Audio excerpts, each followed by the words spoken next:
नमस्कार. उन्हाळ्यामध्ये हृदया संबंधित आजार असणाऱ्या रुग्णांनी नेमकी कशा प्रकारची काळजी घ्यावी हे आपण आजच्या व्हिडिओमध्ये समजावून घेऊया.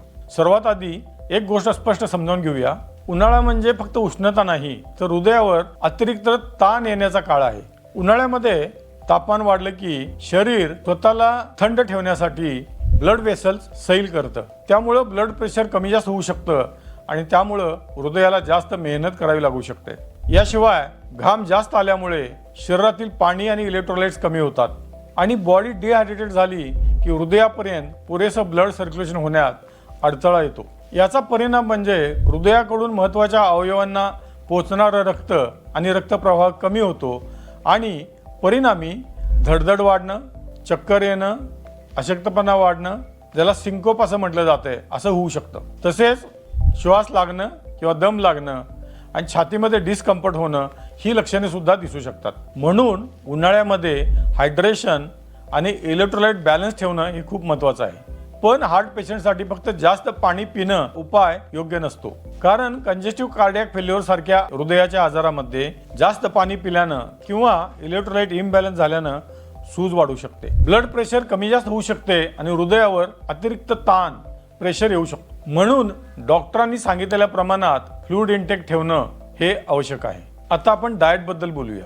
उन्हाळ्यामध्ये लोक बाहेरचं ऑइली अन्न, processed food, packaged drinks, packaged food हे जास्त प्रमाणात खायला बघतात. पण यामध्ये sodium, citric acid, monosodium glutamate, anhydrated fatty acids, मिठाचं प्रमाण हे खूप मोठ्या प्रमाणामध्ये असू शकतं. तसेच या रेडीमेड फूडमध्ये मोठ्या प्रमाणामध्ये साखर असू शकते आणि अनहेल्दी फॅट्स पण असू शकतात, जे हृदयासाठी खूप धोकादायक ठरू शकतात.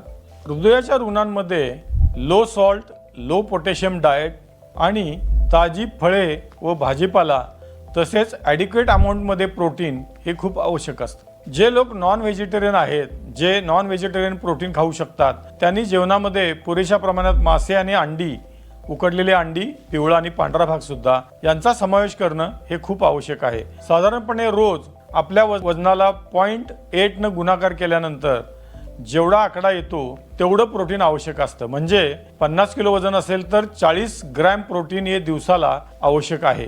व्हेजिटेरियन लोकांनी व्हेजिटेरियन प्रोटीन जसे की डाळी, कडधान्य, मोड आलेले कडधान्य, सोयाबीन अशा प्रकारचे प्रोटीन हे जेवणामध्ये मोठ्या प्रमाणात घ्यायला हवीत, कारण व्हेज पदार्थांमध्ये प्रोटीनचं प्रमाण हे कम्पॅरेटिव्हली कमी असू शकतं. कंजेस्टिव्ह कार्डियक फेल्युअर असणाऱ्या लोकांनी किंवा ज्यांना हार्ट अटॅक येऊन गेलेला आहे, ज्यांचा हार्ट कॉम्प्रोमाइज्ड आहे, ज्यांचा EF कमी आहे, अशा लोकांनी फक्त रोज 2 ते 3 ग्रॅम म्हणजे 2 ते 3 चिमूट एवढंच मिठाचं प्रमाण ठेवलं पाहिजे. तिसरी महत्त्वाची गोष्ट म्हणजे इलेक्ट्रोलाइट्स. घामातून सोडियम आणि पोटॅशियम कमी होतात, त्याचा परिणाम हार्टबीटवर होऊ शकतो. तर अचानक हार्टबीट इरेग्युलर वाटणं, मसल क्रॅम्प्स, छातीत डिस्कम्फर्ट वाटणं, विकनेस किंवा जास्त घाम येणं अशी लक्षणं जर दिसली तर ती दुर्लक्षित करू नका. आणखी एक महत्त्वाची गोष्ट, उन्हात बाहेर जाणं. दुपारच्या वेळेत 12 ते 4 या वेळेत जास्त उष्णतेमध्ये फिरल्यामुळं, डिहायड्रेशनमुळं, अतिघाम येण्यामुळं हृदयावरील ताण हा खूप वाढू शकतो. म्हणून शक्यतो सकाळी किंवा संध्याकाळी बाहेर पडा. उन्हात जाताना डोक्यावर टोपी किंवा कॅप वापरा. अजून सैलसर आणि सुती कपडे वापरा.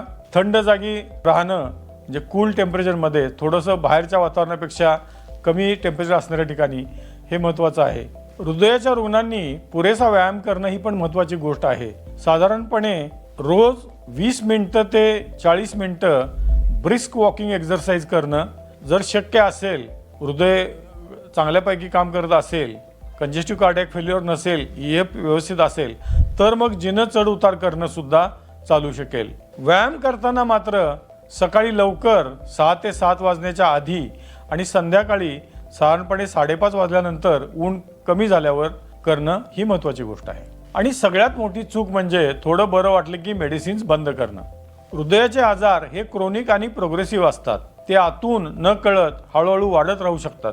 म्हणून आवश्यक औषधं, त्यामध्ये ब्लड प्रेशरची औषधं पण आलीत, होमिओपॅथिक औषधं पण आलीत, ही वेळेवर घेणं आणि डॉक्टरांनी सांगितलेल्या पिरियडपर्यंत घेणं ही खूप महत्त्वाची गोष्ट आहे. आम्ही मॉडर्न होमिओपॅथीमध्ये अनेकदा पाहिलं आहे की मॉडर्न होमिओपॅथीची क्युरेटिव्ह लाईन ऑफ ट्रीटमेंट सुरू केल्यानंतर पहिल्या 1-2 महिन्यातच रुग्णाला बरं वाटायला लागतं. धडधड कमी होते, हातापायाची सूज कमी येते, हृदयाची कार्यक्षमता वाढते आणि रुग्णाला वाटते की आता मला उपचाराची गरज नाही.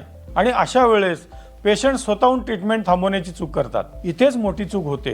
ट्रीटमेंट थांबवताना सगळ्या तपासण्या करून, जसं की 2D इको, ECG, गरज असल्यास स्ट्रेस टेस्ट, गरज असल्यास एन्जिओग्राफी, या तपासण्या करून मॉडर्न होमिओपॅथीच्या डॉक्टरांच्या सल्ल्यानेच ट्रीटमेंट थांबवणे हे संयुक्तिक ठरेल. मध्यावर ट्रीटमेंट थांबवण्यात आली तर पेशंटची कंडिशन पुन्हा बिघडू शकते आणि भविष्यात गंभीर प्रकारची कॉम्प्लिकेशन्स निर्माण होऊ शकतात. म्हणूनच आम्ही रुग्णांना नेहमी सांगतो, उपचार सुरू करणे किंवा बंद करणे हे मॉडर्न होमिओपॅथीच्या एक्सपर्ट मेडिकल गायडन्स नुसारच करावे. मॉडर्न होमिओपॅथीमध्ये हृदयांच्या आजारावर फक्त लक्षणिक किंवा सिम्प्टमॅटिक उपचारच केले जात नाहीत, तर शरीरातील सर्क्युलेशन, इंटरनल इम्बॅलन्स तसेच हृदयाची कार्यक्षमता किंवा फंक्शनिंग याच्यामध्ये सुधारणा होण्यासाठी काम केलं जातं. मॉडर्न होमिओपॅथीची क्युरेटिव्ह लाईन ऑफ ट्रीटमेंट ही उपचार पद्धती मी स्वतः रिसर्च करून विकसित केलेली उपचार पद्धती आहे, जी पूर्णपणे सायंटिफिकली डेव्हलप्ड आणि प्रोवन आहे, ज्यामध्ये वापरली जाणारी चिकित्सा किंवा औषधं ही पूर्णपणे ऑर्गॅनिक मेडिसिन्स आहेत. त्यामुळं त्यांना कोणत्याही प्रकारचे साईड इफेक्ट्स नसतात.